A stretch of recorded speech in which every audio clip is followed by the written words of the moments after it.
So last night I had this memory of a really good friend of mine, and there's some of you from Los Angeles that remember him. His name was Chris, and he died in 2018. He was 82 years old, and he was such a good friend and such a mentor to me in yoga. When I first started practicing back in 1996 was when I met him in class, and he had been practicing yoga since I think like the early 1960s. Very, very consistent, regular practitioner. He had lived in India in the 70s. He'd lived at an ashram. Just really had dedicated his life so much to this. He was a nurse. He was actually a registered nurse. Um, he worked at the first AIDS ward, which was at Century City Hospital in the early 1980s. He was a end-stage nurse. He transitioned so many people from life into, death at the end of their life through the AIDS crisis. Just an amazing, amazing person. But as I was lying in bed last night, I was remembering how he really had this one kind of area that really got hung up on, and it was the area of money. And that's, typical for a lot of people, that money is the place where we really contract and where we really hold a lot of fear. And as Chris got older, he developed Parkinson's disease, and I was his power of attorney, and I, just was basically his, made all the decisions for his life and whatnot. But the one area that he would never let me help him with at all was money. He just carried so much fear around money and what's going to happen and what's going to happen and what's going to happen. And he actually had a good chunk of change. He owned his condo, and he was doing okay. And but it was just a very stressful situation, or a very stressful subject for him always. He could not find peace around money, and he tried to be very like controlling and really in charge of this arena of his life.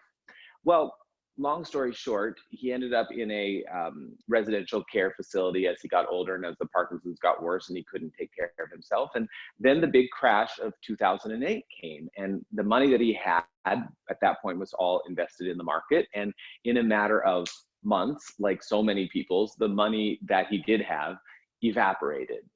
And when Chris finally got to that place where he really had no money left, he was always worried, what's happening if I have no money? What'll happen if I have no money? When he got to the point where he had no money left, there was actually this calm and this peace that came over him. And the point that I'm trying to make is sometimes it's our fear of the bad thing happening that's actually worse than when the bad thing happens and then you have to deal with it.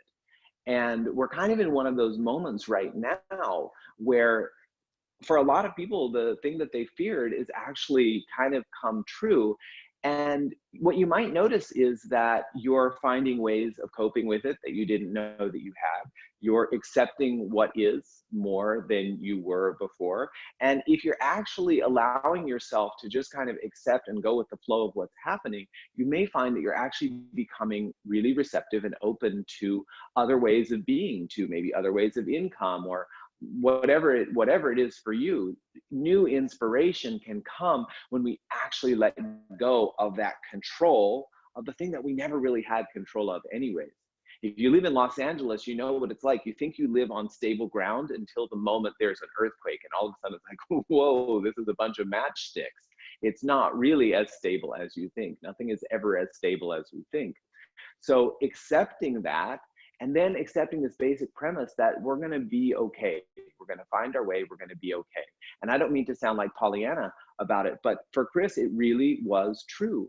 When he got to that place where he was completely funded by the state, he was completely indigent, there was this peace that actually came over him. His needs were taken care of by what the state could provide. His friends took care of him. It was a community effort.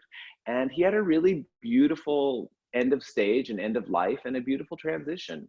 And so sometimes it's just letting go of the things that we think we need to control, and allowing ourselves to move into a greater space of faith and a greater space of flow and a greater space of inspiration.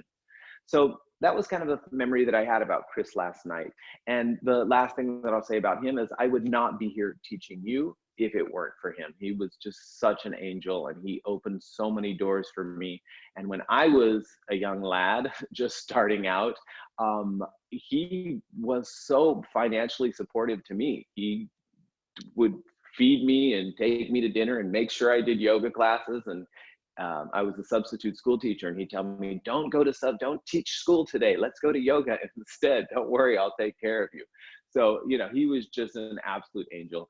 And so anyways, let's just kind of dedicate this to the wonderful memory of Chris, and to the awareness that things do work out when we let go, release the fear, accept what is.